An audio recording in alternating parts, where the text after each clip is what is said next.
I'm Nick. Let's get to know each other. It's been a good year, man. I got a vasectomy this year.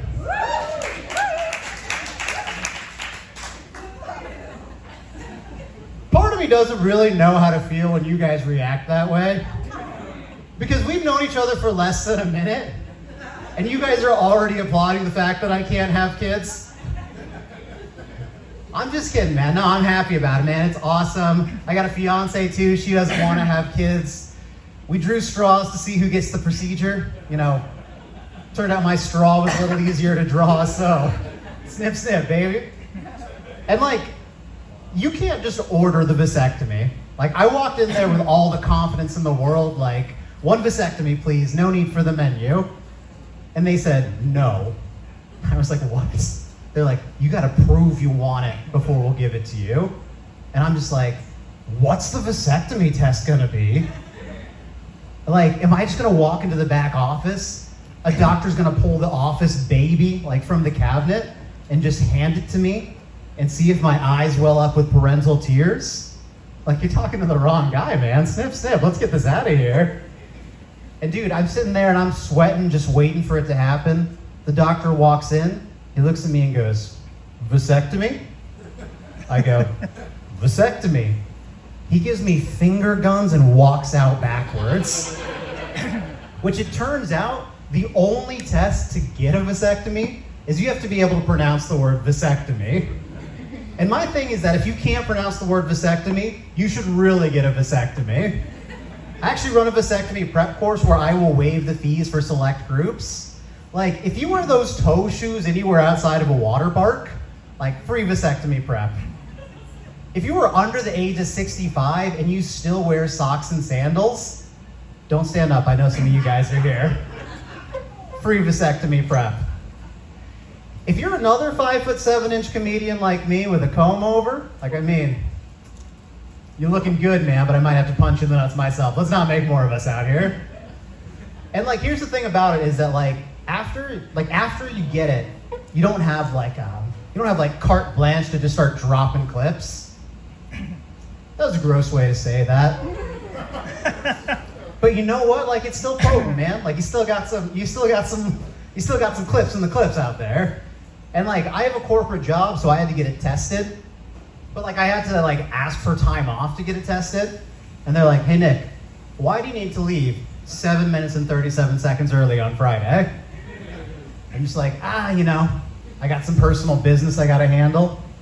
10 minutes later, I get an email back from my boss. He goes, Nick, you're one of our hardest workers, and we're all working from home. I have full confidence you can handle your personal business between calls. I was like, that's a lot of pressure, and I don't think I want that permission from you, man. And he goes, no, honestly, Nick, anytime we're ever having a Zoom meeting and you see my camera off, I'm probably just on the other side handling some personal business. And now I can't work there anymore.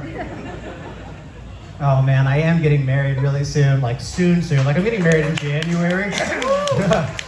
Things are getting serious, guys.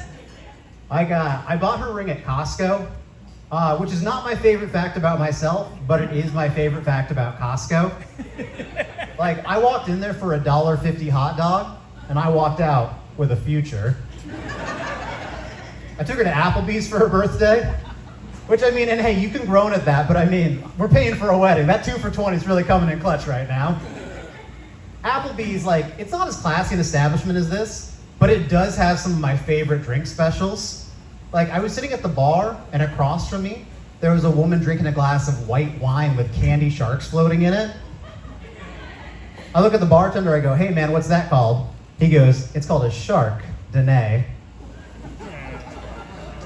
It's okay, I've got another one. I was sitting at the bar, and across from me, there was a woman drinking a glass of red wine out of a horse-shaped glass. I look at the bartender, I go, hey man, what's that called? He goes, it's called a Cabernet. I was sitting at the bar, and across from me, there was a pirate from Boston drinking a glass of red wine. I look at the bartender, I go, hey man, what's that called? He goes, it's called a Pinot Noir. All right, I'll stop. I was sitting at the, no, I'm just kidding. You guys are safe. It's okay. And like, let me tell you something. Like, men's restrooms, like, we could really use some improvement to them. Like, if you've ever been to the ballpark, there's like a trough. Like, they threw some Cheerios in it to help you focus. But it's like you and 8 guys all just trying not to make eye contact at the same time. Like, sometimes you walk in a bathroom, there's no dividers, there's no stalls. It's just you, 7 guys, and the Lord. And like, I was at this Applebee's, I walked into the bathroom. In front of me, there's a urinal. There's a man peeing at the urinal. So, like, behind him, there's a toilet. I look at him, he looks at me, I go, what's up, bro? And then I go to the toilet and I start doing my business. And like, I'm just sitting there peeing, like, I look to my right, there's like a mirror on the wall, and it shows me there's a sink next to me.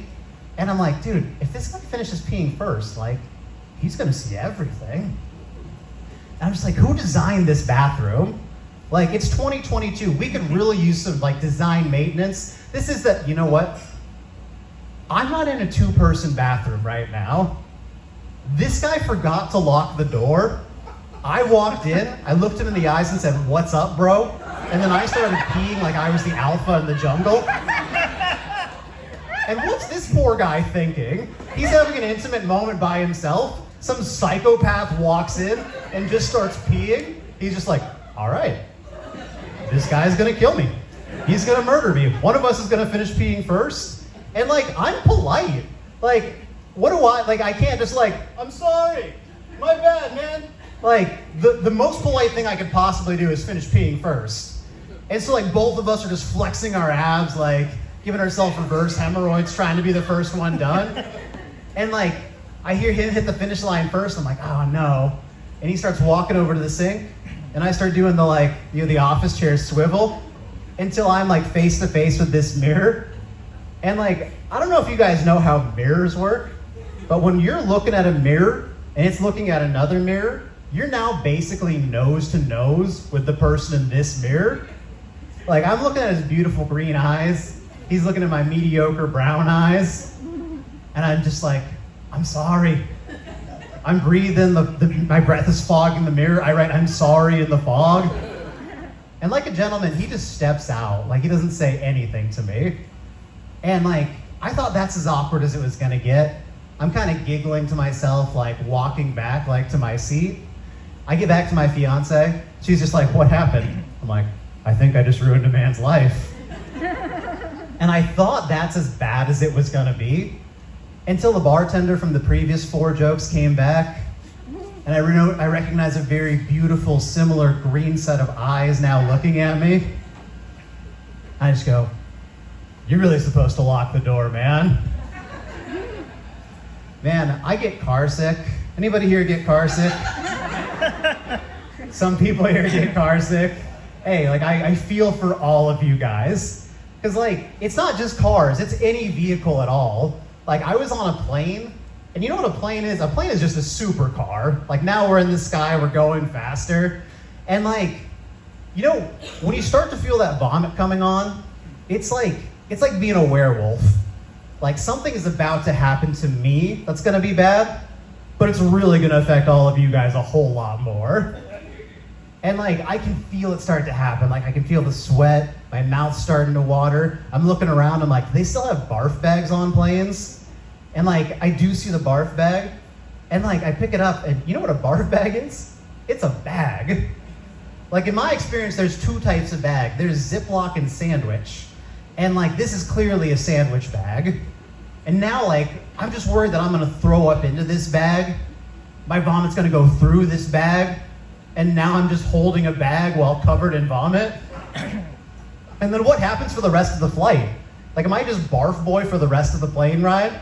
Or is someone gonna like G up and give me a pair of pants out of their carry-on luggage? Oh man, I'll leave you guys on this. One last piece of advice. You know, if anybody here is renting, like you still got the apartment, like live it up, man.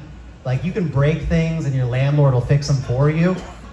Like, my advice, like, punch a hole in the wall, flush a sock down the toilet. Like, you might lose your deposit, but if it's a big enough hole, you're making money.